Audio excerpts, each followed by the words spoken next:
What is up, my ninjas? I'm Strident, and today we're going to take a look at this team of colorful individuals that I have in front of you, known as the C.O.R.P.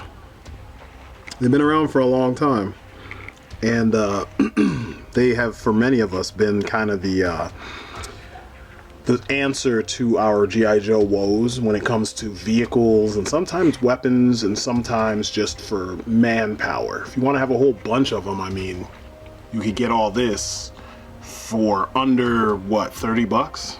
You know, you can get a 3-pack for $8, something like that. So they're pretty cheap, but they're not poorly made figures. But there's a lot that I want to talk about when it comes to them because they've been around for a grip. Unfortunately, I only have a few bad guys to go with them. Let me show you. It's them right here. And, but they're really bad. They look pretty serious. But with the recent releases of these female core figures, I figured I would, you know, take some time out to talk about the core and their little history and the things I like about them, besides the fact that they make awesome vehicles that are super affordable. So without any further ado, let's talk about the core.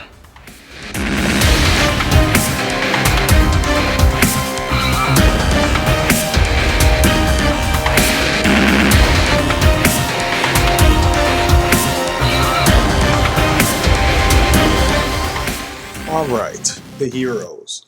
Now, initially, I was going to do a history lesson on the core. And then I figured, you know what? A lot of those figures you can't find for a decent price. So let's start with what you can find in the store right now. And this is the lineup, or the lineups, the combination of lineups that you can find in the store right now. With my group, I like this dude. He's got that old school action hero look, so I use him as the leader. I think his code name is Crash. The code names aren't really important right now because they're used as a supplement. They could be whatever you want them to be. This here is one of the new female core figures. Her code name is Snakebite, but like I said before, she could be whatever you want her to be.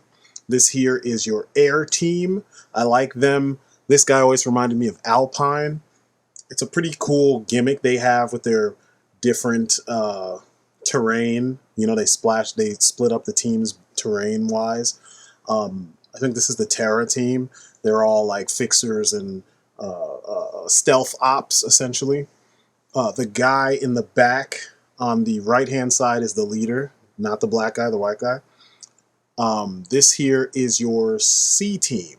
They're your Navy SEALs and such, and your Navy navigators and all that good stuff. And they all have a real cool look. My son used to use the guy in the front as Sergeant Stone for his Joes. Now the villains have a cool look to them too.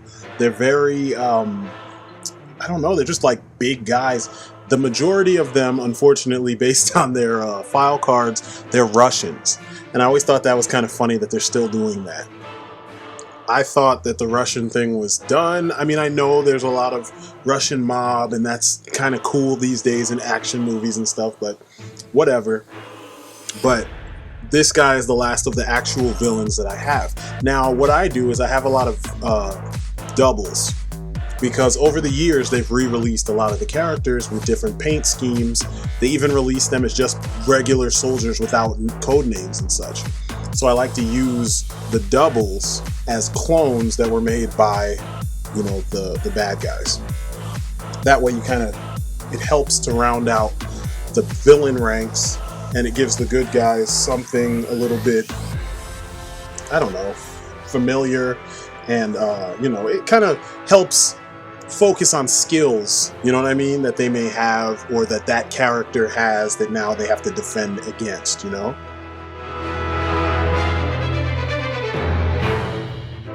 Now this is a big one, character evolution. As you can see, there's two versions here of Rain. Rain is half Native American and half Japanese, mixed leader. He went from being one of their stealth ops to being the leader of the Corps. Now, I love this, and this is the only reason why I'm talking about their actual code names and such, is because this is something that you don't get much of with the Joe team outside of the comics.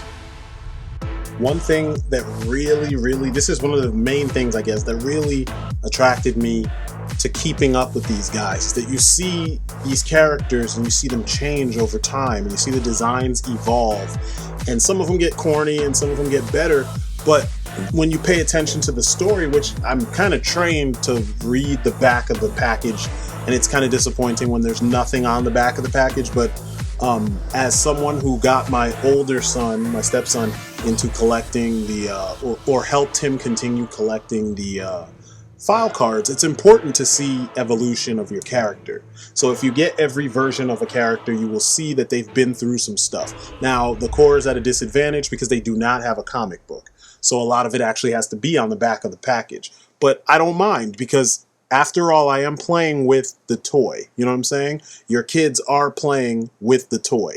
They're not playing with the comic. They're not reading the comics. They're buying them specifically to play with as action figures. So Homeboy pretty much took the place of Rucker. Rucker is the white guy that you saw earlier. He was a part of the Terra team.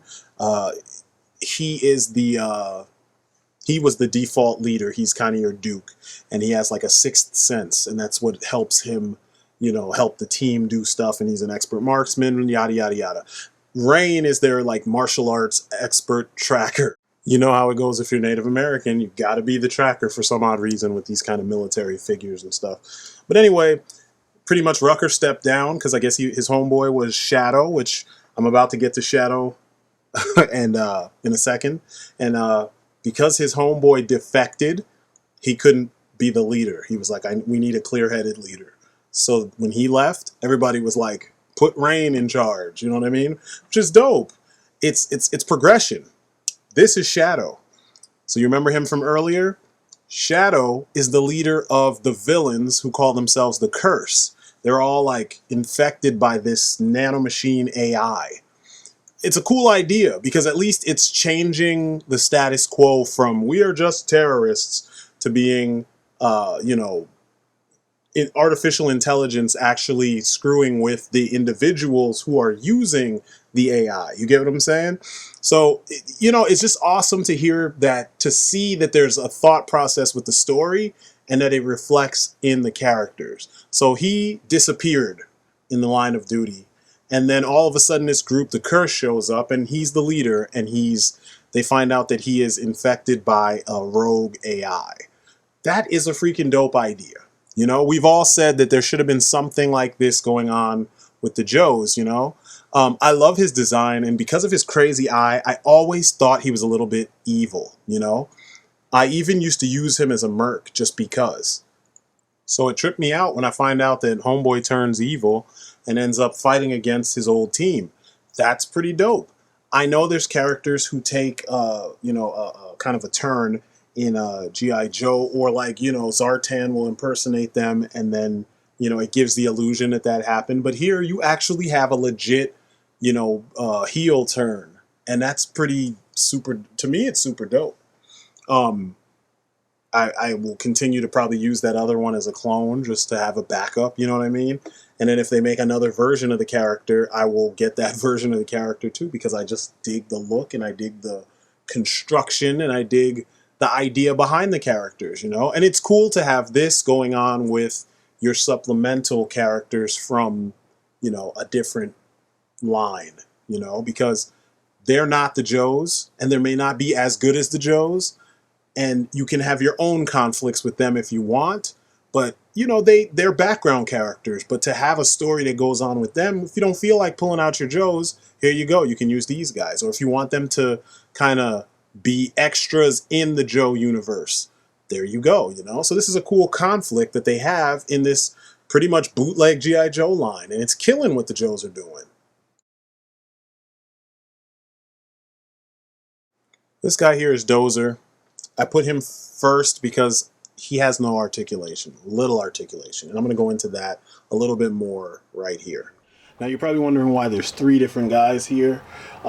If I start with this guy, he's pre-posed, and he only has 3 points of articulation. The arms move, his head moves. That's it. I guess he'd be good for like your background or your dioramas and stuff. He has a peg hole on the back so you can put these on here, but so do the rest of the core members. Even the girls, I think, have a peg somewhere. Yeah, they have a peg. So yeah, don't be surprised if you get a 3-pack and one of them is like him. He's real stiff. It's a decent sculpt, lots of detail all over the place, but he just doesn't do anything. So he's way in the background type of character, you know? So there's that. Then most of the men, the male core members, or all of them, the modern ones, have this kind of articulation. We start with the head. Head does not, it's not on a ball joint. It kind of gives a little, but it's a single peg disc or whatever, so it can swivel. That's it. Left, right, that's all you get. Arms move up this much. There is the standard disc swivel at the shoulder, and then there is a swivel and bend at the elbow, nothing at the wrist, none at all. So you get everything here, which is kind of weird, but you get used to it after a while. There is a waist swivel. Legs move up this much, which is kind of sucks because he's a martial arts guy. He should be able to do more. And they move back this much. Actually, let me take this off. They move back a little bit more than that. They actually move back. It's kind of like the DC Direct stuff or DC Collectibles. They move back really far. Bend at the knee, that's it. No more articulation. Very standard stuff. And considering all the other types of knockoff wannabe G.I. Joes and such, it's actually not too bad that this is what you get with them. You know what I mean? It could be so much worse. And a lot of them actually tend to copy this kind of a, scheme. Ooh, that didn't work out the way I wanted it to at all by any means, but, they hold their weapons fairly decently. So, he can kind of... So that's him. That's Rain. Now the girls. These are special because these are the first female figures in the core. I think years ago when they looked like Joes, there was one or two.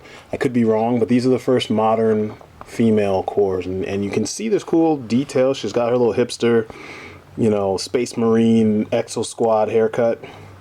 I like that. It's pretty nice. She's got a lot of attitude. Got her knives up here. I glued these knives in just because they kept falling out, but on Puma I left them where you could actually just pop them off, and I also put them in differently so they pop off and have that peg in the center. It's actually a cool design. If it would stay in there properly, then I wouldn't have glued them, but I think they just look cooler glued in there. They both have the gun on their side. It's removable.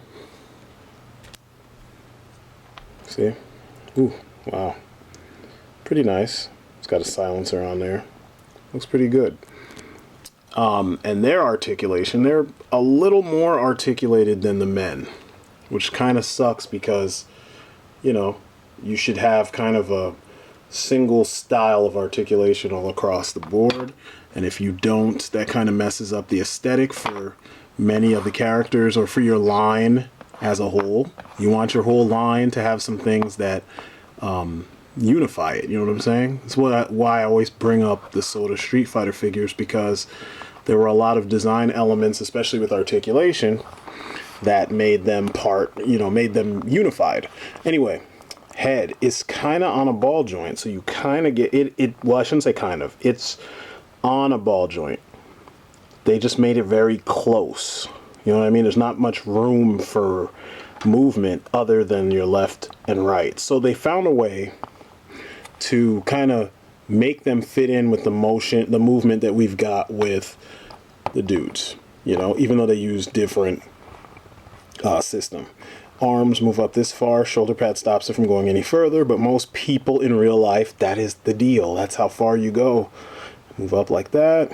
Swivel and bend at the bicep. No wrist articulation at all. Easy way around this would be to replace from here down with G.I. Joe parts. And I've seen a number of people do it. My homeboy Scab Cat, he did it. And you can also switch the heads with the Joe heads. Some people find these heads too big. I don't mind them. It fits the style, but when you see them next to the dudes, they do look kind of large. ball jointed legs. The swivel is up at the diaphragm, so it's a little different, but the legs are ball jointed. It's pretty cool. That's a first. Well, it's not really a first because the original core figures were like that. They don't get that much range, but you know, it's more range than the men because the men have single H-jointed, you know, legs.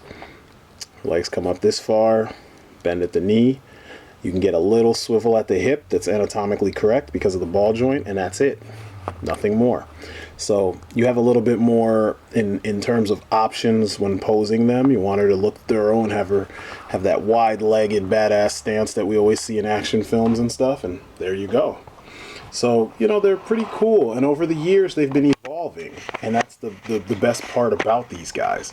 A lot of people, you know, you see them as bootlegs or whatever you want to call them, and you know, that's fine. They are kind of like bootleg Joes, but there's cool things about them, you know? You look at the variety, and you look at the fact that, you know, there's brown people in there, there's Latino people, there's Asian people. It's just like G.I. Joe, just, you know, you're not getting all the bullshit that comes with those awesome sculpts and awesome articulation, and these guys will not bust your wallet. That's the best thing about them. So, you know, they're a good alternative to what you already know. You know what I'm saying? And there's progression with the characters, which is strange, you know?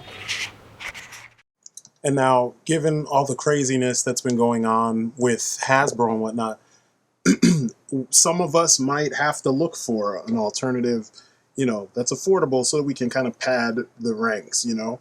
These were, between my son and I, just for fun, you know, just to add variety to what the Joes were going up against and who they team up with. Also, they come in 3 packs with a vehicle. And the vehicle is usually something small like these bikes. This is Puma.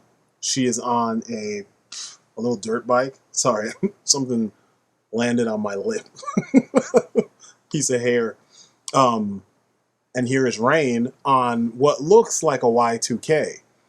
A modded Y2K because it's a lot skinnier. But it's cool because it gives you a little bit of variety with what you can do with them. And I mean, come on, who can't come up with all kinds of situations for your heroes to, you know, go through on a bike, you know? So on a side note, I know when you look at my core villains, you see that I have only a few actual bad guys, and then the others are kind of like clones. Well, they are clones because they're extras that are painted up different from their core counterparts. So, you know, they're kind of light. So Ghost has enlisted some other, you know, low-budget Joes or low-budget Joe, imitation Joes to take, you know, the place of their rank, or add to their ranks, I'm sorry. And these are all from the Fearless Forces.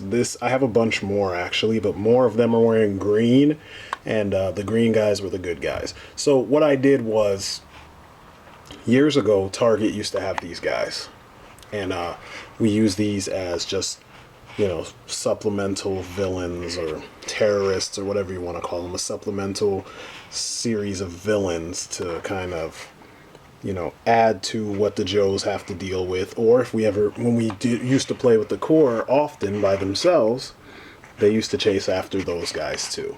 So their leader, call him Dark Star, he's cybernetic as well, just like this guy. And he is part of their ranks. We just love doing stuff like this because, you know, crossplay is important. And plus, you know, sometimes you don't want to, like I said, you don't want to break the bank. I think I bought 12. There were 12 in a pack, and the pack was $10 or something like that, or $15, something like that. That's phenomenal. Just to have extra guys to run around your Cobra base or whatever. That's phenomenal. That's the way it should be. It should not be where you're spending $50 and $60 for troops, and then you got to turn around and spend more money on vehicles and such. You know what I mean? And the prices don't make sense. So anyway, just want to throw that in there. Every now and then we'll find figures that work with, you know, your existing lines, and I just mix them in there. And this is what it's all about. I mean, you got to think about it. Sometimes you can't find the things that you're looking for, you know, the figures that you're looking for, especially with G.I. Joe. Sometimes either the price is too much online or, you know, something. So you need an alternative to add to your ranks. You always do. You know, and I've said this a number of times already in this video, but that's pretty much what I see figures like the Core and these Fearless Forces figures. This is what they're for, in my opinion. You use them as extra so that you don't have a ton of or a couple Joes and nothing for them to do, or you don't have just a few Joes and or one Joe and nothing for them to fight. You know what I'm saying? Or your Joe ranks are really tiny. You can do this and add to, you know, what you have, and it will give you a decent collection. And now finally for the bottom line. The bottom line is really simple. This is just something to add to what you have. You know what I mean? It's another a different looking set of characters to add to the world that you are trying to build when you collect military action figures. And the best part about them is that you will not break the bank collecting them. They recently released a big tank called the Titan. And the thing is like 25 bucks. I mean, these are the prices of shit that we used to get back in the day, you know? And, you know, I've got enough villains. You got villains here to put up against those characters or to put up against your Joes. So you have a variety of enemies that aren't of the Cobra variety. You know what I'm saying? And then there's the whole backstory. If you like that, you could build a whole nother little world within a world. And these guys could be, you know, the Core could be partnered up with the Joes. They could be, you know, teammates to the Joes. So just keep this in mind for those of you who are looking for this sort of thing. These guys are cool. They're well sculpted. They're well detailed. That's my story, and I'm sticking to it.